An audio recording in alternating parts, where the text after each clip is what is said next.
Chemistry में हमने distinction लिया था। मस्त। Hey guys, and once again welcome back to my blog. तो 18th ऑफ फरवरी को मेरे दादाजी को पूरे 96 इयर्स कंप्लीट होने वाले हैं और अब वो 97 उनका स्टार्ट होने वाला है। तो जब वो इतने साल के अब हो रहे हैं तो उनके पास बहुत लाइफ का एक्सपीरियंस और बहुत सारी ऐसी चीज़ें हैं जो हम उनसे डिस्कस कर सकते हैं। उनमें से सबसे मेन चीज़ कि उनके दिनचर्या क्या है, ठीक है, मतलब इतने एज में वो दिन भर में क्या क्या करते हैं, ठीक है।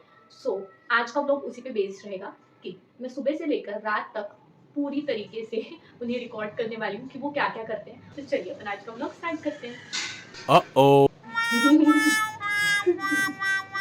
तो चाहे गर्मी के दिन हो या ठंडी के, आबा सुबह 6-6:15 बजे उठ जाते हैं। उठने के बाद उनकी चादर और थोड़ा बेड वेड को जमाना, वो सारा चीज़ सबसे पहले करते हैं। उसके बाद 1 कप काली चाय और 2 मैरी बिस्किट के साथ इनकी दिन की शुरुआत होती है।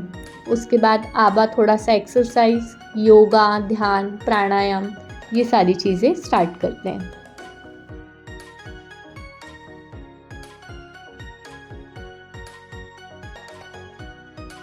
उसके बाद अब आप सुबह उठ के भगवान की कुछ किताबें हैं उन्हें पढ़ लेते हैं। It's like a morning prayer.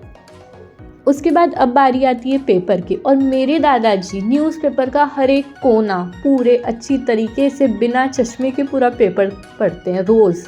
फिर अराउंड कुछ 9-9:30 बजे आबा नाश्ता करते हैं। नाश्ते में आबा को वो स्माइलीज़ होती है ना मकिन्स की, वो बहुत ही अच्छी लगती है। उसके बाद उन्हें उनकी बीपी की मेडिसिन है, फिर वो उसे ले लेते हैं। और ये है सबसे अमेजिंग चीज़ कि इस एज में भी अगर आबा को कभी शेविंग करनी हो तो वो खुद से शेविंग करते हैं। वो बेसिन के सामने अपनी सारी चीज़ें लेके बैठ जाते हैं और मस्त आराम से करते हैं। उसके बाद 10-10:30 के अराउंड आबा नहा के फुल रेडी हो जाते हैं। उसके बाद भगवान की पूजा अर्चना और जप वगैरह जो चीज़ें हैं वो कर लेते हैं। वो उनके जैसा मैं नहीं सोच सकता। जैसे मेरे क्या बोलते हैं, कई मतलब जैसे मेरा सर दर्द दे रहा है ना, तो उनको तरफ ध्यान मत दो कि भाई मेरा सर दर्द दे रहा है। वो ध्यान नहीं देते, वो अवॉइड करते हैं। अब ये है विजू आबा। विजू आबा हमारे घर के ऊपर ही रहते हैं और शुरुआत से ही आबा और विजू आबा बहुत ही अच्छे फ्रेंड्स, भाई क्या बोले अब, मतलब इन लोग की जोड़ी बहुत ही अच्छी है। दोनों एक दूसरे के लिए हमेशा रहते हैं और इस एज में कोई तो भी बातें करने के लिए होना चाहिए, तो इन दोनों का साथ एकदम मस्त रहता है। उसके बाद अराउंड 12:30-1 के आसपास हमारे यहाँ खाना होता है। अब हर चीज़ आबा रूम में ही करते हैं, पर खाना खाने के लिए क्योंकि सबके साथ खाना है तो डाइनिंग रूम में सबके साथ बैठ के खाते हैं और फिर इधर आ जाते हैं। सो गाइस, इस व्लॉग में मैंने एक सेशन रखा है जो कि है Q&A सेशन विद आबा। तो बेसिकली इसमें ये होगा कि क्योंकि आबा 96 ईयर्स के हैं, ठीक है, तो उनके पास बहुत एक्सपीरियंस है लाइफ का, नेचर और बहुत सारी चीज़ों पर, ठीक है। तो मैंने अपने स्टोरी में, व्हाट्सएप में, इंस्टा पे हर जगह डाला था कि अगर आपको कोई क्वेश्चन पूछना हो, कोई प्रश्न पूछना हो तो आप पूछ सकते हैं। मैंने अपने फ्रेंड्स को, रिलेटिव्स को, सबको सेंड किया था और उन्होंने कुछ ना कुछ क्वेश्चन भेजे।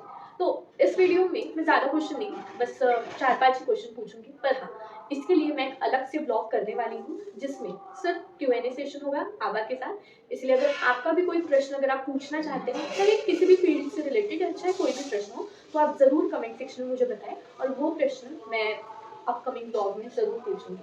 खाना खाने के बाद मेरे आबा और बाबा यानी कि पापा दोनों थोड़ा बहुत न्यूज़ वगैरह देख लेते हैं और उसके बाद आबा सो जाते हैं। फिर अराउंड 3-3:30 बजे आबा उठते हैं, 1 कप दूध पीते हैं और आबा को बैठे बैठे अगर कुछ काम वो कर पा रहे हैं घर का तो वो करना बहुत अच्छा लगता है। इसलिए मम्मी भी उन्हें जानबूझ के कुछ ना कुछ काम देती है ताकि किसी भी काम में वो एंगेज रहे। तो बस इसीलिए अभी उनका काम ये है कि उन्हें मटर छीलना है, तो बस यही कर रहे हैं। एक और बात जो आबा की बहुत अच्छी है वो ये है कि वो अभी भी अपने सारे कपड़े खुद फोल्ड करते हैं सीधे करके। इवन जब दादी भी थी तो दादी कपड़े ला के रख देती थी और दादाजी खुद अपने सारे कपड़े फोल्ड करते हैं।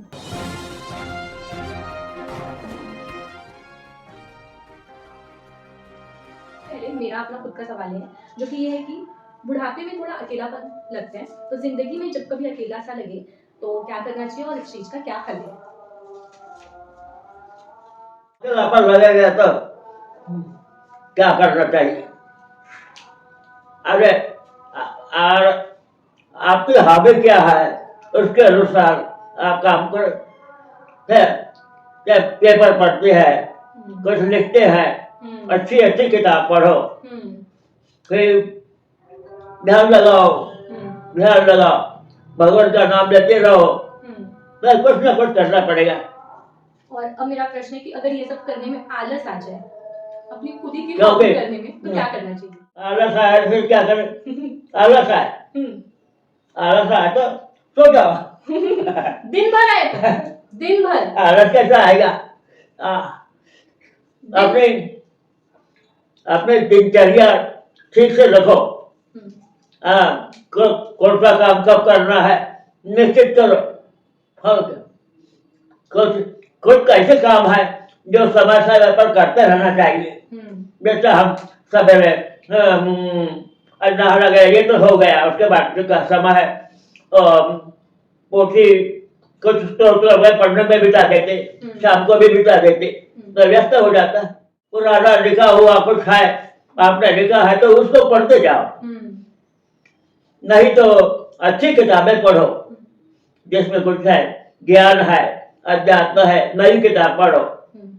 अच्छा नहीं है तो रिपीट करो ना, फिर से पढ़ो, क्या होता है, समय तो मिल जाएगा। अब मैं अपना दूसरा सवाल पूछती हूँ, जो कि मेरे एक दादा है, मतलब हिंदी में मेरे एक भैया है, उन्होंने किया है। अंकित दादा का ये क्वेश्चन है, दादाजी को ये मेंशन भी करके इस उम्र में भी इतने एक्टिव हो, उसका राज क्या है?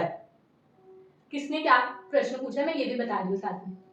मुझसे पूछा? हाँ। दिनचर्या ठीक से नियमित रखने से सवेरे उठना, आलस नहीं, खान पान और सवेरे उठना, नियमित नहाना, भोजन जितनी भूख है उतना ही खाओ, ज्यादा मत खाओ। जितना अपना पेट में ज्यादा खाओगे तो आप भूख लोगे। ज्यादा कष्ट मत करो, बुढ़ापे में लोग तुम्हारे सहायता करते तो सहायता ले हो, नहीं होता तो लाठी का सहारा ले हो। हम लाठी सहारा अपने परिवार का सहारा ले हो। अच्छा भोजन करो, थोड़ा सा व्यायाम भी करो।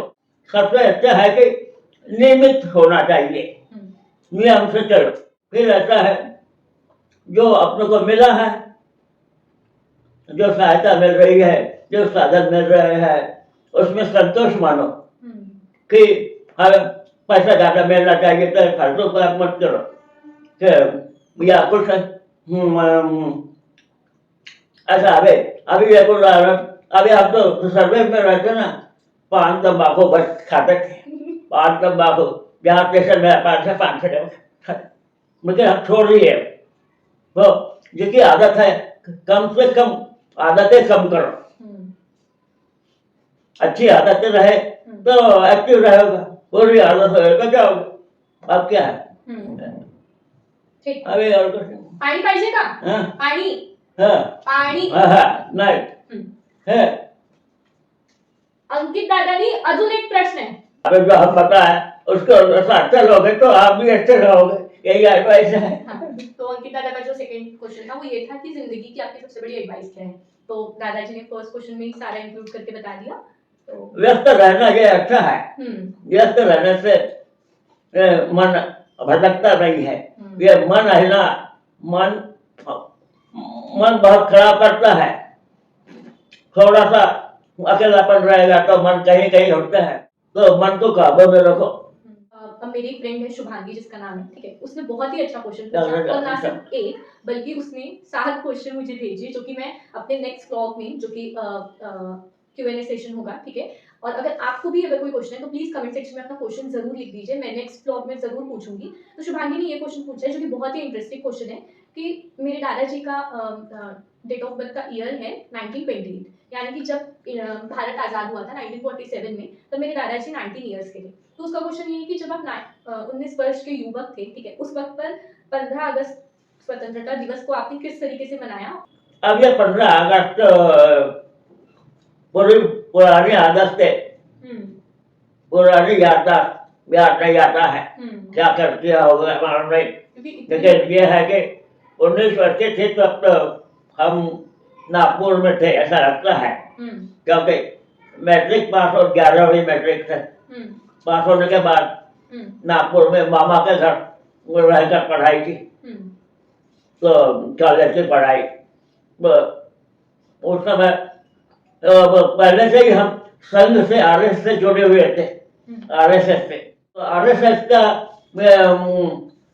उस वक्त आजादी जब मिली तो आरएसएस का मैंने आजादी के लिए कुछ किया नहीं बोलते, और विरोध था कि खंडित भारत करने के लिए विरोध था आरएसएस का।